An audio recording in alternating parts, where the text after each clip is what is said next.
Road షోలు, ఇంటింటి ప్రచారం, కార్నర్ మీటింగ్లు, బైక్ ర్యాలీలతో హోరెత్తిన జూబ్లీహిల్స్ బైపోల్ క్యాంపెయిన్ ఆదివారంతో ముగిసింది. నెల రోజులుగా నియోజకవర్గంలో ప్రధాన పార్టీలు ప్రతిష్టాత్మకంగా ప్రతి వ్యూహాలతో ఎన్నికల ప్రచారం నిర్వహించాయి.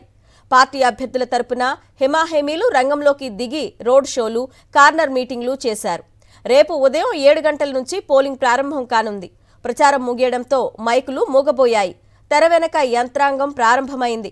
ఓటర్లను ప్రసన్నం చేసుకునేందుకు ప్రధాన పార్టీల నేతలు రంగంలోకి దిగారు. తెలుగు రాష్ట్రాల్లో ఈ ఎన్నికపై ఉత్కంఠ నెలకొంది. జూబ్లీహిల్స్ ఫలితాలపై భారీగా బెట్టింగ్లు జరుగుతున్నట్లు సమాచారం.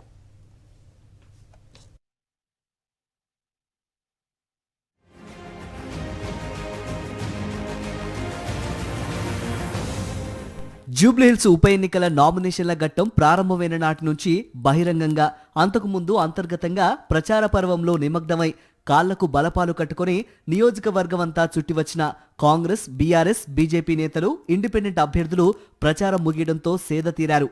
అయితే ప్రచారం ముగిసిన నేపథ్యంలో నియోజకవర్గ వ్యాప్తంగా ప్రలోభాలకు తెరలేచాయనే చర్చ జరుగుతోంది.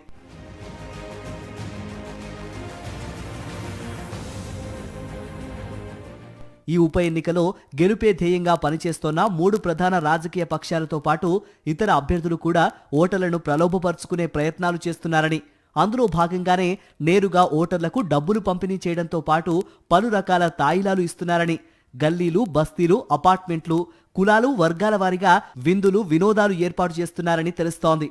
ముఖ్యంగా ఈసారి ఓటుకు 1500 రూపాయల నుంచి 5000 రూపాయల వరకు ఇస్తున్నారని, ఇందులో అధికార కాంగ్రెస్ పార్టీ అగ్రభాగాన ఉందనే చర్చ రాజకీయ వర్గాల్లో జరుగుతోంది. ప్రలోభాల్లోనూ విభజన పాటించి సాగిస్తున్నాయి రాజకీయ పక్షాలు.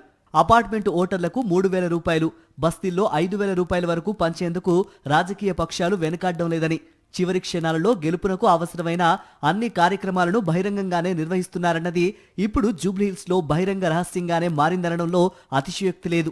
మొత్తం మీద ప్రచార పర్వం ముగియడంతో సోమవారం ప్రలోభాలు మరింత తీవ్రమవుతాయని రాజకీయ పరిశీలకులు అంటున్నారు. ఇప్పటివరకు రోడ్ షోలు, కార్నర్ మీటింగ్లు, పాదయాత్రలు, సభలు, సమావేశాలు, గడప గడపకు ప్రచారాలతో హోరెత్తిన జూబ్లీహిల్స్ నియోజకవర్గం ఇప్పుడు ప్రలోభాలతో సందడిగా మారింది.